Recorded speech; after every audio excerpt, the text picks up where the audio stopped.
ஜீ தமிழ் தொலைக்காட்சியின் பிரபல சரிகமபா பாடல் நிகழ்ச்சியை கண்டிப்பாக எல்லோருக்கும் தெரிஞ்சிருக்கும். இந்த ஆண்டோட போட்டியில் கூட நம்ம நாட்டைச் சேர்ந்த அருள்னி கலந்து கொண்டு அபார ஆதரவை பெற்று தொடர்ந்து அடுத்தடுத்த சுற்றுக்கு முன்னேறி நமக்கெல்லாம் பெருமை சேர்த்துட்டு வராங்க. இந்த போட்டியோட நடுவர்களா பல பின்னணி பாடகர்கள் பணியாற்றிட்டு வராங்க. அவர்களில் இருவர் இன்றைய நமது சினி வணக்கம் நிகழ்ச்சியில் கலந்துகிட்டு இருக்காங்க. அவங்க தான் பிரபல பின்னணி பாடகர்கள் வினோத் வேணுகோபால் மற்றும் ரேஷ்மி. அவங்கள சந்திப்போம். வணக்கம். வணக்கம்.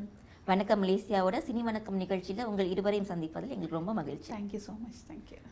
சரிகமப்பா நிகழ்ச்சியின் இந்த சீசன் எப்படி போயிட்டு இருக்கு, அதில் எங்கள் நாட்டை சேர்ந்த செல்லம் அருளினியின் படைப்பு எப்படி இருக்குன்னு 2 பேரும் சொல்ல முடியுமா? சரிகமப்பா நிகழ்ச்சி இந்த தடவை ரொம்ப அமோகமாக போயிட்டுருக்கு. அதில் அருளினி எங்கள் எல்லாருக்குமே, நீங்கள் சொன்ன மாதிரி எங்கள் எல்லாருக்குமே தங்க பிள்ளையாக போயிட்டுருக்கு. ரொம்ப செல்லமாக இருக்கா அவள் எல்லாருக்குமே அங்கே. ஏன்னா அவளை சுற்றி ஒரு பாசிட்டிவிட்டி ரொம்பவே இருக்குது. அவளோட சிரிப்பில் எந்த கஷ்டமாக இருந்தாலும் அவள் எல்லாருமே ரொம்ப அன்பாக அரவணைச்சு போகிற ஒரு குழந்தை. ஸோ அவள் எங்கள் எல்லாருக்குமே ரொம்ப ஸ்பெஷலாக இருக்கா.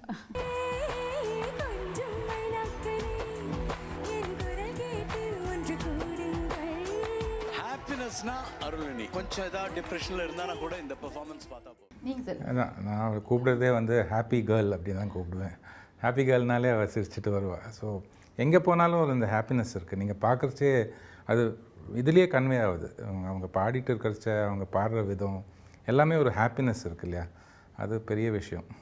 அவங்க முதல் சுற்றில் எப்படி இருந்துச்சு, இப்போ எந்த அளவுக்குலாம் வளர்ச்சி கண்டுட்டு இருக்காங்கன்னு நினைக்கிறீங்க? ஸோ அவங்க இன்னும் இம்ப்ரூவ் ஆகிட்டே இருக்காங்க. இன்னும் ராவாக வராங்க. உள்ளே அவ்வளோ ட்ரைனிங் எல்லாம் கொடுக்குறாங்க, மென்டர்ஸ் இருக்காங்க. எங்களால் முடிஞ்ச டிப்ஸு எப்போ possible we give them. But there are trainers, தனியாக ட்ரெயினர்ஸ்னே இருக்காங்க. அவங்க நிறையா டிப்ஸ் கொடுத்து அவங்க ஒரு ரவுண்டில் அந்த இம்ப்ரூவ்மெண்ட் தெரியும். ஸோ நீங்கள் தான் சொல்லணும், ஃபஸ்ட் ரவுண்ட்லேருந்து இந்த ரவுண்ட் எப்படி இருக்குன்னு நீங்கள் சொல்லணும். எங்களுக்கு ரொம்ப மகிழ்ச்சி. ஏன்னா எங்களுடைய அருளினி உங்கள் நாட்டில் பார்த்திங்கன்னா மிகப்பெரிய ஆதரவை பெற்று உலகளவில் ஃபேமஸ் ஆகிட்டு இருக்காங்கன்றது மிகப்பெரிய எங்களுக்கு மகிழ்ச்சின்னு தான் சொல்லணும். நம்ம ஒன் ஆஃப் த மோஸ்ட் பாப்புலர்னு சொல்லுவேன். இந்த இப்போ இருக்கிற கண்டஸ்டன்ஸில் ரொம்ப பாப்புலரான கண்டஸ்டன்ட்.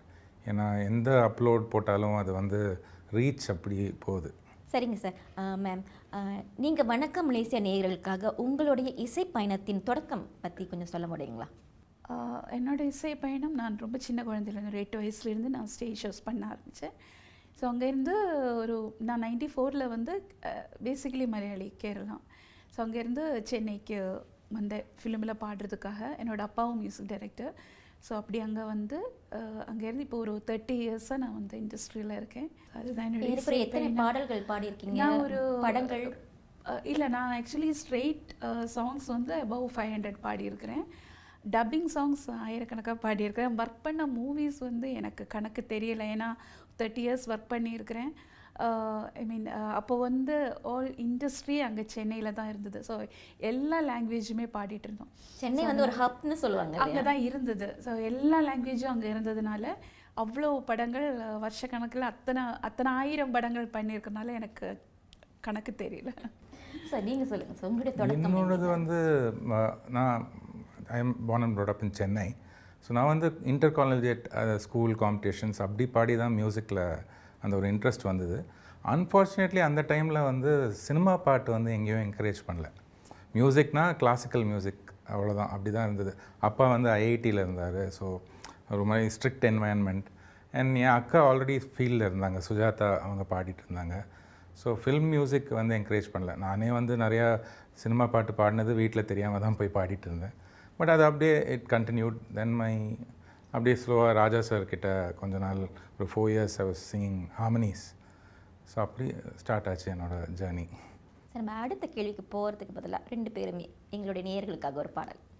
மனசுக்குள்ளே தாகம் வந்துச்சா, வந்தல்லோ வந்தல்லோ, மயிலிறகில் வாசனை வந்துச்சா, வந்தல்லோ வந்தல்லோ, தமிழ் படிக்க ஆசை வந்துச்சா, வந்தல்லோ வந்தல்லோ, தமிழ்நாட்டு வெட்கம் வந்துச்சா, வந்தல்லோ வந்தல்லோ, அடகாந்தம் போல ஏதோ ஒன்று நெஞ்சுக்குள்ள ஒட்டிக்கொண்டு காதல் காதல் என்று சொல்லிச்சா. பியூட்டிஃபுல். தேங்க்யூ. சார் நீங்கள் ஓகே, என்னோட ஃபேவரட் சிங்கர்ஸ் தாசேட்டனும் எஸ்பிபி சார் தான். ஸோ ப்ராப்ளி எல் சிங்கர் தாசேட்டனோட ஒரு பாட்டு. பொட்டு வைத்த ஒரு வட்ட நீலா, குளிர் புன்னகையில் என்னை தொட்ட நீலா, என் மனதில் அம்பு விட்ட நீலா, இது எட்ட நின்று என்னை சுட்ட நீலா, வாழ்நாள் தோறும் தினம்தான் காதோரம் பாடல் கூறும், பொட்டு வைத்த ஒரு வட்ட நீலா, குளிர் புன்னகையில் என்னை தொட்ட நீலா, என் மனதில் அம்பு விட்ட நீலா, இது எட்ட நின்று என்னை சுட்ட நீலா. Very beautiful. Thank you sir. Sir நீங்கள் ஏற்கனவே எத்தனை படங்களுக்கு வேலை செஞ்சுருக்கீங்க சார்? அது தெரியாதுங்க. ஏன்னா மோஸ்ட்டாக ஹார்மனி ஒர்க்குன்றது வந்து ரீ ரெக்கார்டிங்கில் வரும், பாட்லேயும் வரும். நாங்கள் போய் பாடுறச்ச அது சினிமாவுக்கு பேர் கூட இருக்காது, ஸோ ப்ரொடக்ஷன் அப்படி தான் இருக்கும்.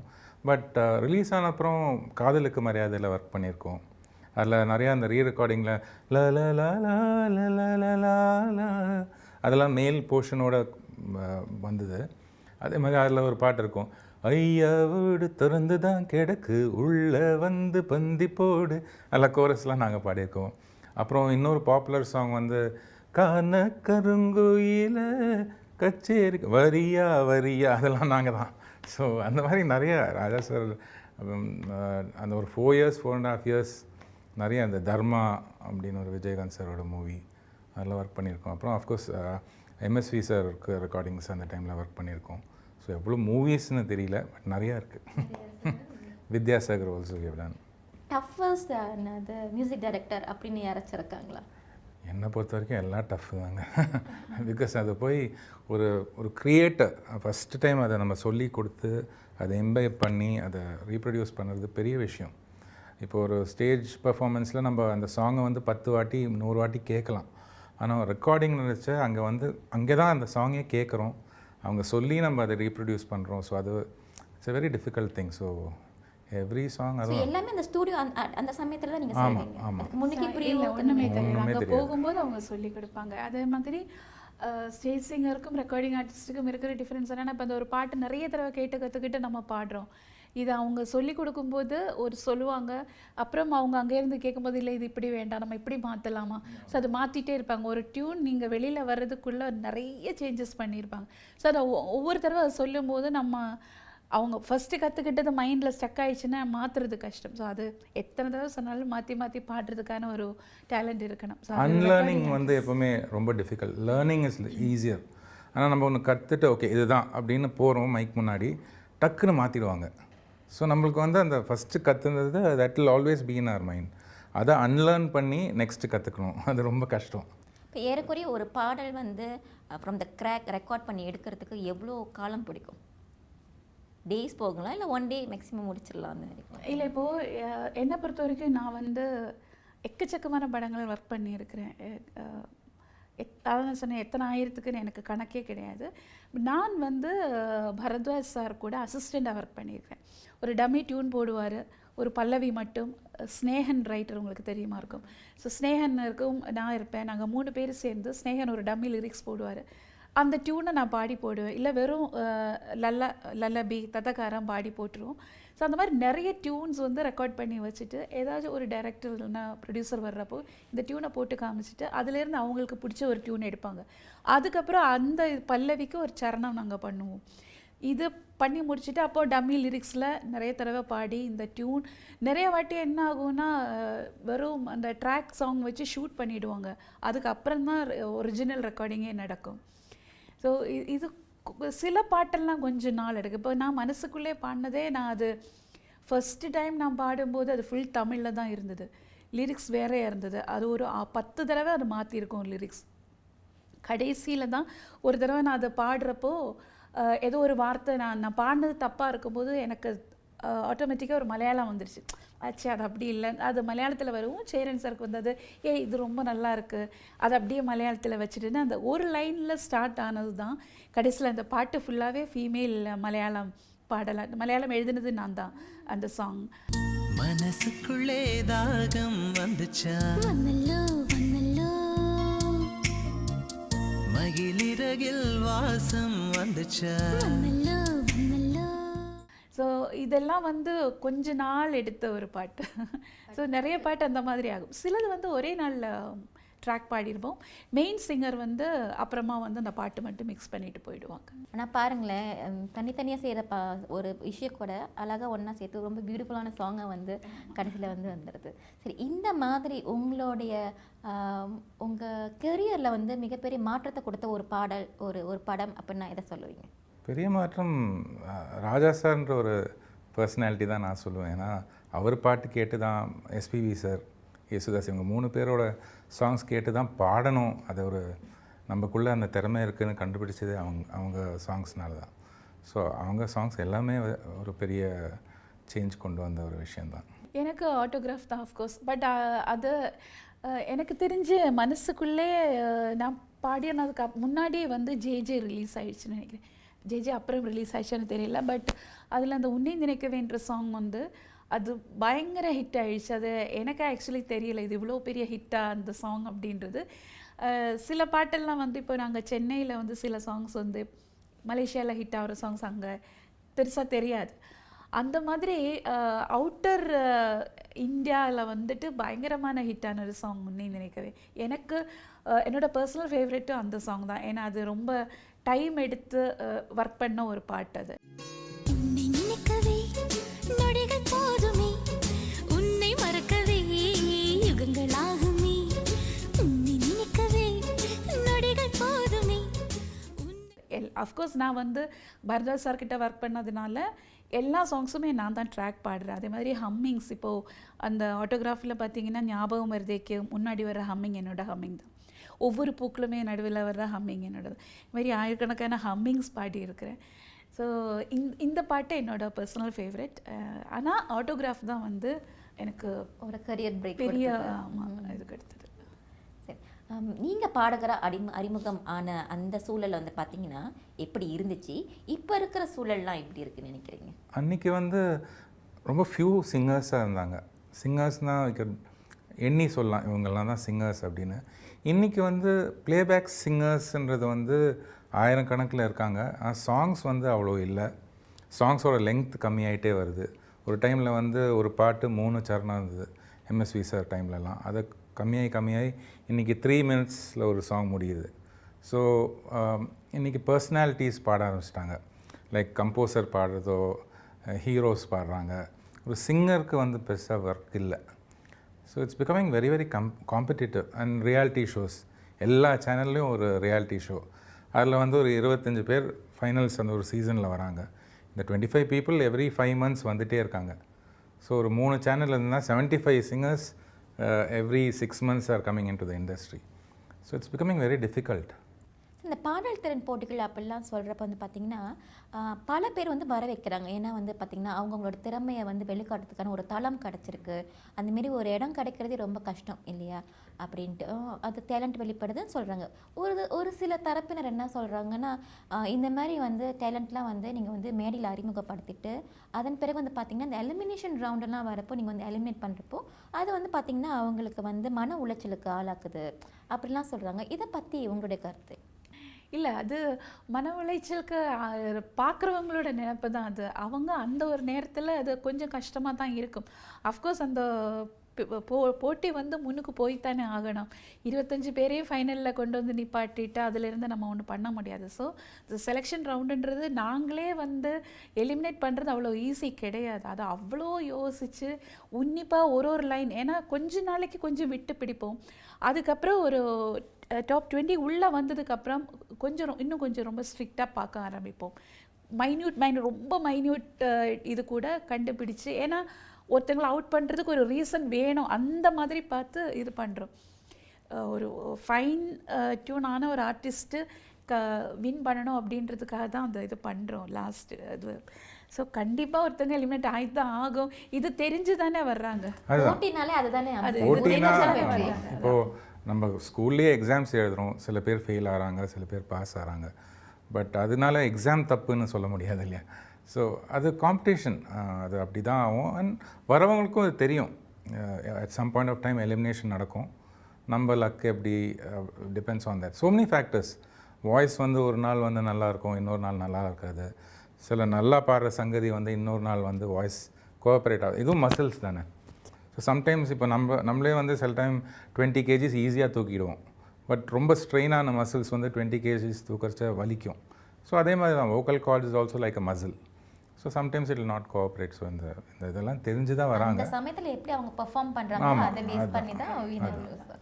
இப்போ நீங்கள் வந்து நடுவராக இருக்கிறது, நிறைய பேர் நினைப்பாங்க நடுவராக இருக்கிறது ரொம்ப ஈஸியான ஒரு டாஸ்க்னு நினைப்பாங்க. Which is not actually. ஓகேங்களா? வெறுமனே அது வந்து புள்ளி போடுற வேலை கிடையாது. அது பல்வேறு விஷயங்களை வந்து நீங்களும் கருத்தில் கொண்டு உங்களுடைய கருத்துக்களை வந்து ரொம்ப பார்த்து ஜாக்கிரதையாக நீங்கள் வந்து சொல்ல வேண்டியிருக்கும் பாருங்களேன். அந்த வகையில் நடுவராக இருக்கிறது எவ்வளோ சவாலான விஷயம்னு நினைக்கிறீங்க? ஓகே, இப்போது சீசன் பொறுத்த வரைக்கும் ஜட்ஜஸ்ன்னு ஒரு 4 சிங்கர்ஸ் ஆல்ரெடி இருக்காங்க. லைக் இப்போ எங்கள் சரிகமப்பா பார்த்தீங்கன்னா Srinivas sir, Vijay Prakash, Karthik and Saindhavi, they are all there. இப்போ நாங்கள் ஒரு 15 ஜூரிஸ் இருக்கோம். நாங்களும் மார்க் போடுறோம், அவங்களும் மார்க் போடுறாங்க. பட் எங்களோட இம்பார்ட்டன்ஸ் எங்கன்னா ஆடிஷன் ப்ராசஸ். இந்த ஃபைனல் 25 தானே நீங்கள் பார்க்குறீங்க ஸ்க்ரீனில். பட் இதுக்கு முன்னாடி ஆல்மோஸ்ட் ஒரு 10,000 12,000 people are coming in to this. So அது போய் ஆடிஷன் பண்ணி அதுலேருந்து செலக்ட் பண்ணி, இப்போது தமிழ்நாடுலேயே 4-5 சிட்டியில் வந்து ஆடிஷன் நடக்கும். கோயம்புத்தூர், மதுரை, திருச்சி, பாண்டிச்சேரி அண்ட் சென்னை. ஸோ அங்கே போய் நாங்கள் போய் செலெக்ஷன் பண்ணுவோம். அங்கே ஒரு 2 ரவுண்ட் நடக்கும். அதை கேமராவில் கேப்சர் பண்ணி அது திருப்பியும் வந்து ஸ்டுடியோவில் உட்காந்து அது ஒரு 2-3 ரவுண்டு திருப்பியும் போவோம். தென் ஷார்ட் லிஸ்ட் பண்ணி அவங்கள வர சொல்லி அதை திருப்பியும் அந்த ப்ராசஸ் திருப்பியும் போய் இட்ஸ் a ஹியூஜ் ப்ராசஸ். இந்த 25 செலக்ட் பண்ணுற வரைக்குமே அவ்வளோ இது நடக்கும். எனக்கு எவ்வளோ காலகட்டம் அதுக்கு மட்டுமே? ஒரு 2 months ஆகும். 2 monthஸில் வந்துட்டு இந்த 10,000 பேர் இருக்குன்னா அந்த 10,000 பேர்லேருந்து தான் செலக்ட் பண்ணி இந்த 25 மெம்பர்ஸ் உள்ளே கொண்டு வர்றோம். மெகா ஆடிஷனுக்கு எப்படி ஒரு 50 பேர் இருப்பாங்க. அந்த மெகா ஆடிஷனில் தான் மெயின் ஜட்ஜஸ் வருவாங்க. அந்த இதில் தான் அதிலிருந்து அந்த 25 பேரை செலக்ட் பண்ணுறோம். அது பெரிய ப்ராசஸ் தான். அது வரைக்கும் ஹியூஜ் ரெஸ்பான்சிபிலிட்டி. ஏதாச்சும் திட்டிட்டு போகிற மாதிரியான ஏதாவது திட்டு டைரெக்டாக பண்ணுற மாதிரி இல்லை. பிகாஸ் சொல்லுவாங்க வேணுண்டே செலக்ட் பண்ணலன்னு சொல்லுவாங்க.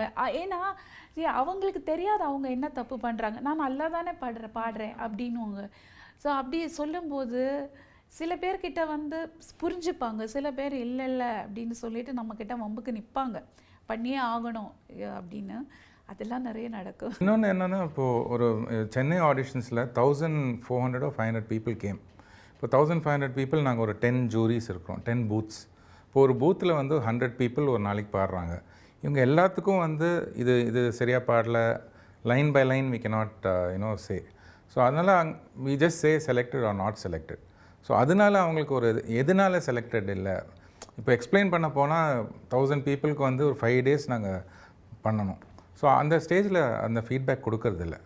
அதில் சில பேர் வந்து ஏன் நான் கரெக்டாக தானே பாடினேன் அப்படின்லாம் சொல்லி வராங்க. பட் எக்ஸ்பிளைன் பண்ணிட்டா தேர் ஓகே. ஸோ இது வந்து அந்த பார்ட்டிசிபெண்ட்டாக வராங்களா இல்லை பேரண்ட்ஸ் அந்த மாதிரி அவங்களோட? இல்லை பார்ட்டிசிபெண்ட்ஸ் தான்.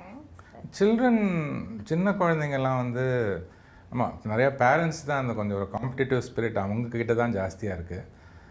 சில்ட்ரன் அவங்க சொன்னோன்னே போயிடுறாங்க பெருசாக.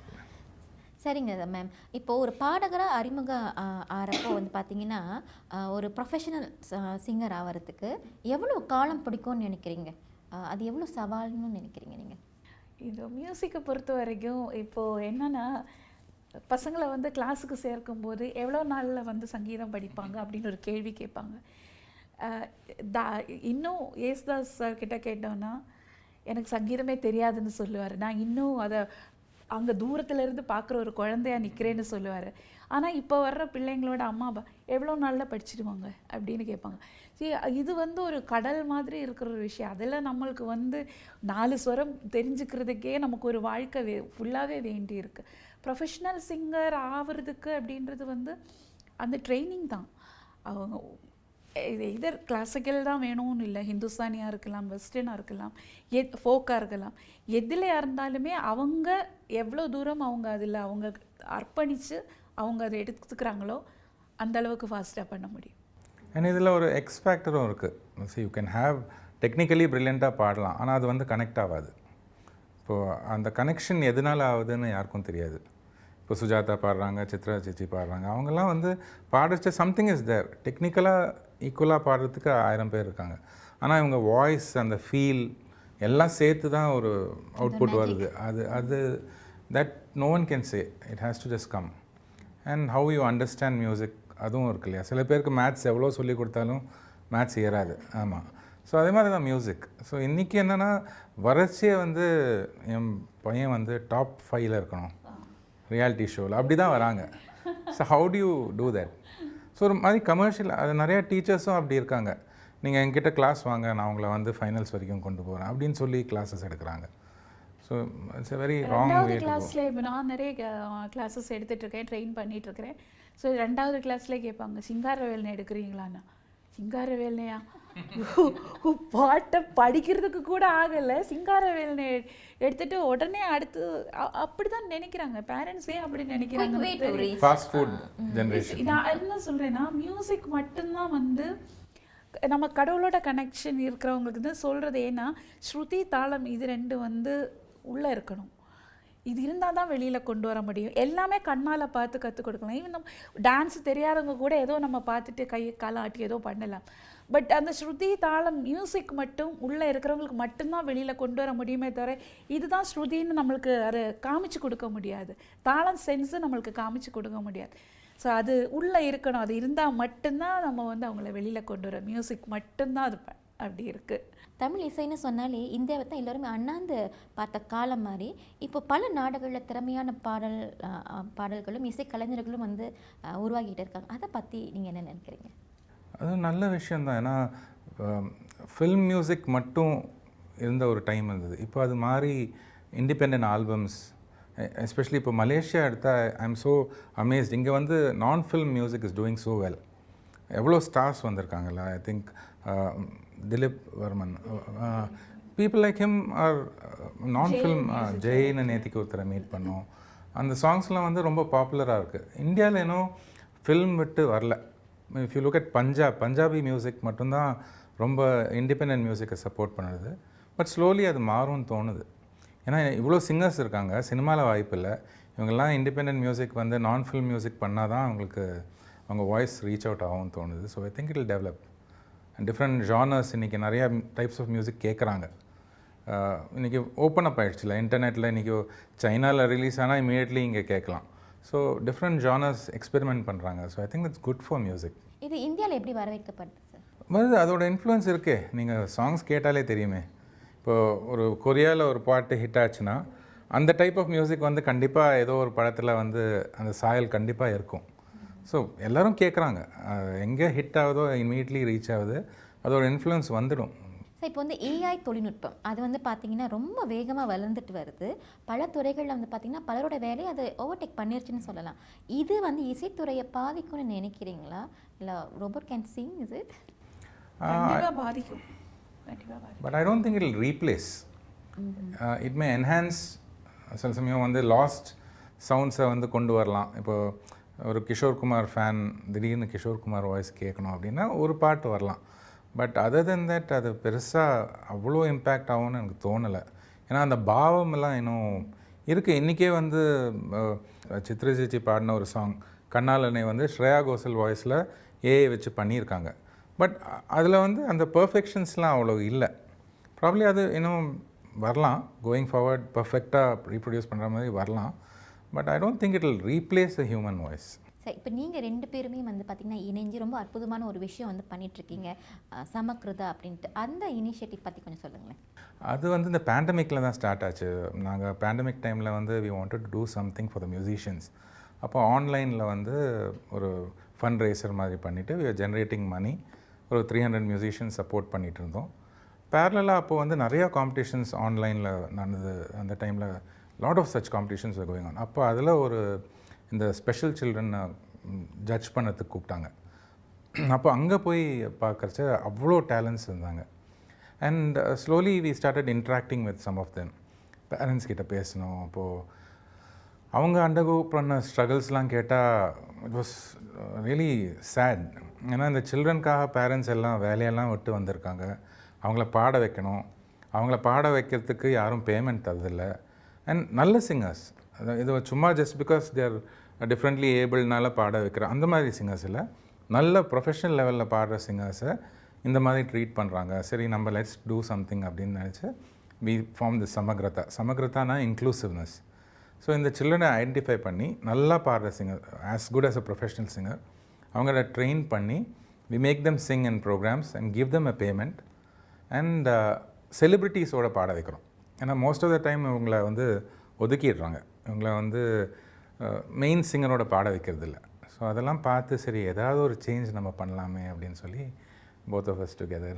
இந்த குழந்தைங்களுடைய டேலண்ட்டை ட்ரெயின் பண்ணி எல்லா டாப் சிங்கர்ஸோடையும் பாட வைக்கிற ஒரு பெரிய முயற்சியை இன்க்ளூசிவ் மியூசிக் பேண்டை வினோத் வேணுகோபால் சார் வந்து எங்களுக்காக பண்ணுறாரு. இந்த நேரத்தில் அவங்களுக்கு நாங்கள் ரொம்ப தேங்க் பண்ணிக்கிறோம். But to Vinod and to Reshmi, Samagrita அப்படின்னு ஒரு ஆனுவல் இவெண்ட் நடத்துறாங்க. ஒவ்வொரு முறையும் மேடையில வந்து அவங்க பாடுறாங்க with the finest legends in the industry. So Reshmi and Vinod, please step up on stage. நீங்க இந்த மேடையில இருக்கணும் அப்படின்றது எங்களுடைய பெரிய பெரிய ஆசை. மண்ணிலே ஈரமுண்டு. ரொம்ப நல்ல ஒரு இனிஷியேட்டிவ் பை உங்கள் 2 பேருடைய. இப்போ ஏறக்குறைய எத்தனை ஷோஸ் பண்ணியிருக்கீங்க அந்த மாதிரின்னு? ஆக்சுவலி லாஸ்ட் இயர் தான் நாங்கள் லான்ச் பண்ணோம். ஒரு 3 ஷோ பண்ணியாச்சு. நெக்ஸ்ட் செப்டம்பரில் நாங்கள் பிளான் பண்ணிகிட்டு இருக்கிறோம். First anniversary. அதுவும் இந்தியாவில் நடக்கும். ஆமாம், சென்னையில். ஏறக்குறைய எத்தனை பாடகர்கள் இந்த பேண்டில் இருக்காங்க? ஒரு 14 சிங்கர்ஸ் ஐடென்டிஃபை பண்ணியிருக்கோம். பட் இப்போது நாங்கள் சென்னையில் பண்ணுறதுனால வெளியூர்லேருந்து கொண்டு வரது கொஞ்சம் அந்த லாஜிஸ்டிக்ஸ்லாம், ஏன்னா பெரிய ஸ்பான்சர்ஸ் வர்றதில்ல. இப்போ ஒரு செலிப்ரேட்டட் சிங்கர் பாடுறாங்கன்னா ஈஸியாக கன்வின்ஸ் பண்ணலாம். இந்த பசங்கன்னு சொல்லச்ச சார் என்ன சார் அப்படின்ற மாதிரி ஒரு மைண்ட் செட் இருக்குது. ஸோ அதனால் we have just got 1 or 2 singers only from out of Chennai. But mainly சென்னையில் இருக்க பசங்க தான். Out of this 14, about 6-7 are in Chennai. அப்புறம் கோயம்புத்தூர், டெல்லி, கேல்கட்டா அந்த மாதிரி நிறைய இடத்துல இருக்காங்க. ஸோ அவங்களெல்லாம் we are trying to take them out. Actually நீங்கள் 2 பேரும் சேர்ந்து வந்து பார்த்திங்கன்னா ரொம்ப ஒரு உன்னதமான ஒரு செயல்னு கூட சொல்லலாம். ஏன்னா வந்து பார்த்திங்கன்னா வேண்டான்னு தட்டி சைடில் வைக்கிற ஒரு உங்கள் டேலண்ட்டை வந்து பார்த்திங்கன்னா நீங்கள் ஐடென்டிஃபை பண்ணி அவங்களுக்கும் ஒரு வாய்ப்பு மட்டும் இல்லாமல் அவங்களுக்கும் வந்து பார்த்திங்கன்னா அவங்க வாழ்க்கையில் வந்து சுயக்காலில் நிற்கிற மாதிரியான ஒரு வாய்ப்பை வந்து உருவாக்கி தரீங்க. It's a very good initiative sir. So இப்போ மலேசியாவுக்கு வருகை புரிஞ்சிருக்கீங்க. மலேசியா எப்படி பார்க்குறீங்க நீங்கள்? மலேசியா மியூசிக் ரொம்ப வைப்ரண்ட்டாக இருக்குது. ஏன்னா எல்லா இடத்துலையும் இப்போ எங்கே போனாலும் தேர் இஸ் மியூசிக் அண்ட் நிறைய டேலண்ட்ஸ் இருக்குது. இப்போது நான் நேற்றுக்கு மீட் பண்ண ஒரு கம்போசர் ஜெயின்னு ஒரு கம்போசர், அவரோட சாங்ஸ் எல்லாம் கேட்குறச்ச இது இங்கே பண்ண மியூசிக்னு எங்களுக்கு தெரியல. கேட்டிருக்கோம் அந்த பாட்டெலாம், பட் சென்னையில் யாரோ பண்ணியிருக்காங்கன்னு நினச்சிட்டு இருக்க சாங்ஸ்லாம் அவர் தான் பண்ணியிருக்காரு அப்படின்னு சொல்லிச்ச அதான் நான் film music seems to be thriving here. So we want to bring this children here. அது டிஸ்கஸ் பண்ணதுக்கு கொஞ்சம் பேரை மீட் பண்ணியிருக்கோம். ஸோ இந்த சமக்ரதான்ற கான்செப்டை வந்து அவுட் ஆஃப் சென்னை கொண்டு வரணும், அவுட் ஆஃப் இந்தியா கூட கொண்டு வரணும் அப்படின்னு ஒரு பிளான் இருக்குது. ஓகே, கண்டிப்பாக இதில் வந்து மலேசியாவோட நிறைய டேலண்டட் கிட்ஸ் இருக்காங்க, அவங்களும் வந்து அதில் பார்ட்டிசிபேட் பண்ணணுன்றது எங்களுடைய ஒரு கோரிக்கையும் கூட. கண்டிப்பாக. ஓகே சார், இவ்வளவு நேரம் வந்து பார்த்திங்கன்னா வணக்கம் மலேசியா ரசிகர்களுக்காக வந்து உங்களுடைய ஜேர்னி வந்து நீங்கள் வந்து ஷேர் பண்ணிக்கிட்டீங்க. நம்ம நிகழ்ச்சியை வந்து ஒரு ரெண்டு கொண்டுட்டு போகிறதுக்கு முன்னுக்கு மீண்டும் உங்களுடைய அற்புதமான குரலில் 2 பேரும் ஒரு பாடல்.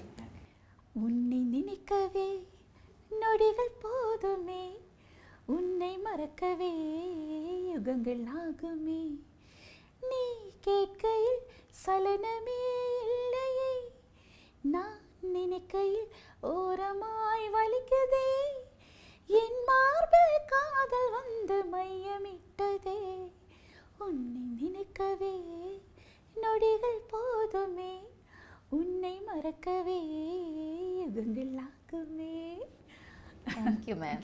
சார் நீங்கள் என்னை தாலாட்ட வருவாளோ, நெஞ்சில் பூமஞ்சம் தருவாளோ, தங்கத்தேராட்டம் வருவாளோ, இல்லையே மாற்றம் தருவாளோ, தத்தளிக்கும் மனமே தத்தை வருவாளா, முட்டு இதழ் முத்தம் ஒன்று தருவாளா, கொஞ்சம் போது கொலு சொல்லி கேட்கிறதே, என்னை தாலாட்ட வருவாளோ, நெஞ்சில் பூ மஞ்சம் தருவாளோ, தங்கத்தேராட்டம் வருவாளோ, இல்லையே மாற்றம் தருவாளோ.